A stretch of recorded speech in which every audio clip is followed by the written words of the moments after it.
Hello and welcome back. Today we're going to be crafting our largest build ever and our simplest. Welcome to the High Tours. Our sponsor is BolterBunny.com. Stay tuned at the end of the episode for a special offer.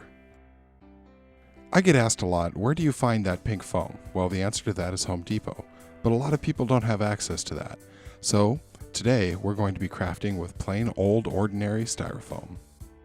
So this is a packing plate that came in one of the purchases I made online. It's used to shield whatever I was getting in transport.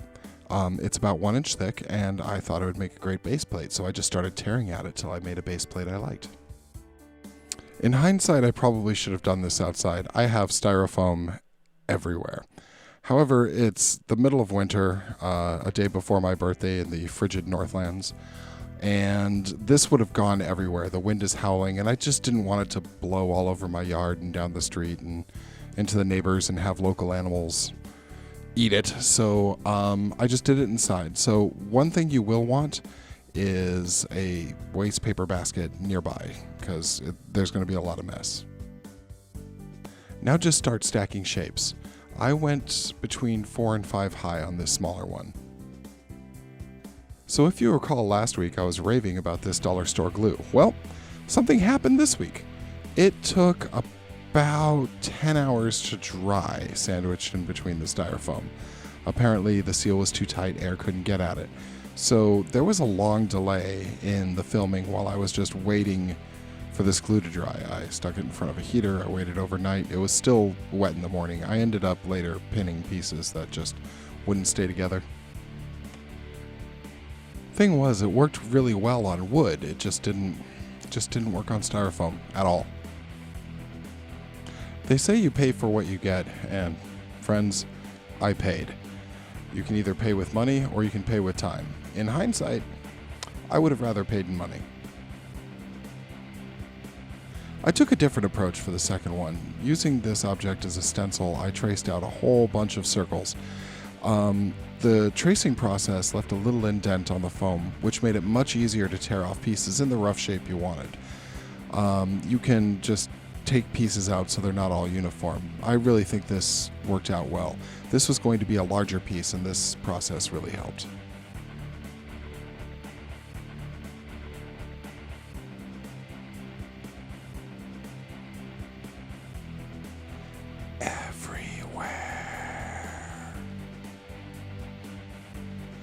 So this is a much bigger base plate. I just ripped out a big piece and then just started tearing at it once again.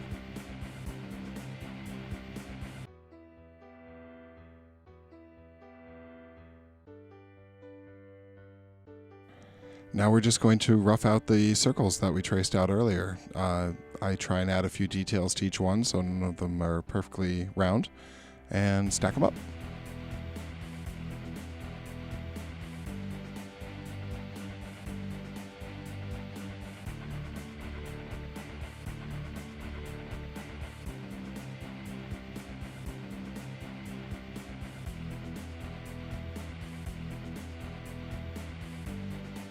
I noticed if you hold the styrofoam the same way as you're tearing at it, it will tear at an angle. So you will have a side that's slightly bigger circumference and a side that's slightly smaller circumference.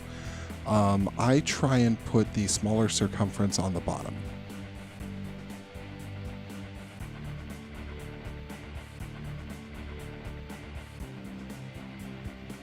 I should take this opportunity to say this isn't my original idea. I'm not sure who originally came up with it, but I got the concept of doing this from Winter's SEO. Winters is an amazing Warhammer 40k battle reports YouTube channel. He's a great guy. He's based out of England. He's a lot of fun to watch. He and his partner Liam have a special streaming service called deploymentzone.tv, and I really recommend you check that out.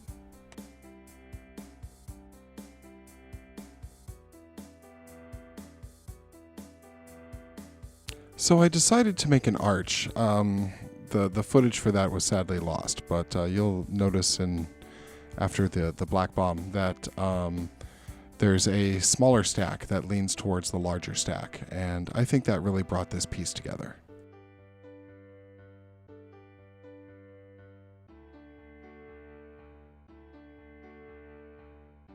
And there's the arch. All right, grab a gray. We're going to start with the first of the highlighting. This is a real fun part.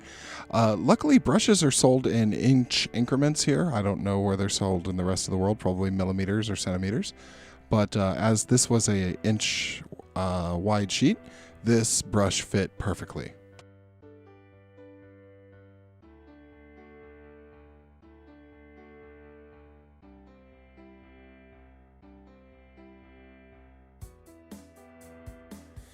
In order to protect the styrofoam, it's customary to put on a base coat of white PVA glue and then spray paint it. I didn't have any spray paint and it was late at night when I got to this part of the project, so I couldn't go to the store. So I just brushed it by hand. It takes longer, but we sealed it at the end, and I think it still looks great. Remember how I said that glue took a long time to dry? Well, it was still drying at this point, and I found out to my regret as my little tower crumbled. So I said a few words that I won't repeat on YouTube, and I grabbed a skewer, shoved the skewer through the thing, and now it's really solid. Miniatures, large miniatures can rest on it no problem. So I tried something new. I normally use an off-white called Ancient Parchment, but today I went with a new color that I picked up called Khaki. I think it turned out really well. It's a much earthier color. I discovered in my last video that this step works really well with a large, roughly bristled brush. I don't know what this is made of. It's, I don't know, moose hair or something, corn fibers. I mean, it's a dirt cheap brush. I got a 3-pack of them at the dollar store for $1. So it takes the paint really well, and you just dash at it, and it really transfers the color well.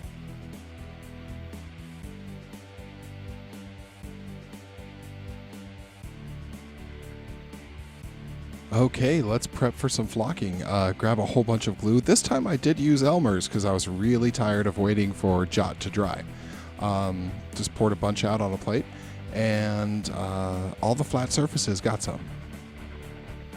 God, I love dill. As someone was kind enough to mention, it makes my terrain smell like pickles. Thankfully, I love pickles.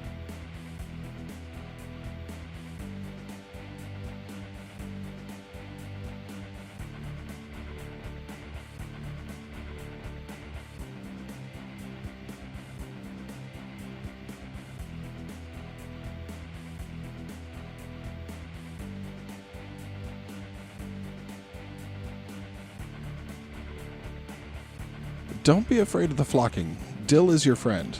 Just dump it. I always put paper down so I can recover the vast majority of what I use, and just throw it at it. The glue will grab it. You don't even have to pat it down.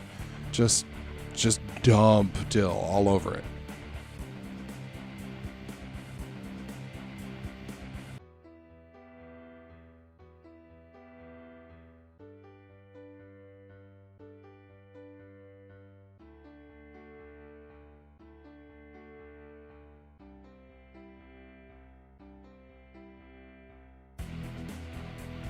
I love the look of the flocking on all these little steps and exposed parts on the height of the stack. I think it just adds great detail to the eye and really makes the piece look better than it is, which is a stack of styrofoam.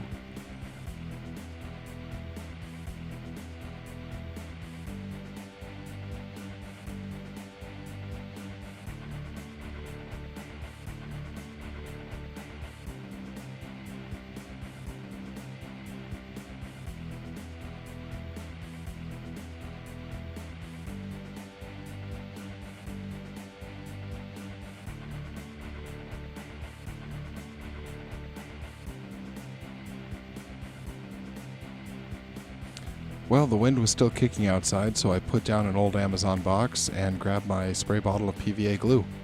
This will seal it so that nothing rubs off. So I pulled out some Warhammer figures and set up a little scene here. We have orcs attacking Imperials. This works great for Warhammer. It's super cheap terrain to make. It's a lot of fun to make. It looks good on a table, and it costs literally nothing. It's styrofoam. It's packing waste.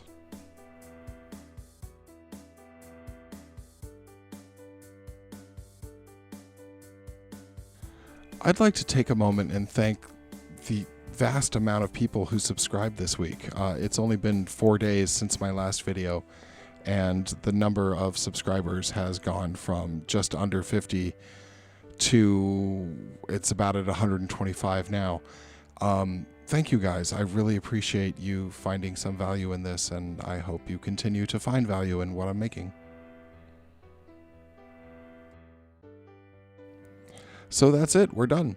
I'd like to thank you all and to thank our good friends at Bolter Bunny who gave us a discount code. If you enter this code, you'll get 10% off your order. They have Warhammer, they have Pathfinder, they have D&D. This is the age of ordering online, and here's some stuff you can get for cheaper and support some friends of mine who support the channel. Really appreciate you all, and we'll see you all next week. I went with a lot of rounded, jagged shapes. Nope, rounded and jagged are completely opposite. That sentence makes no sense. Now just start God damn it. Words!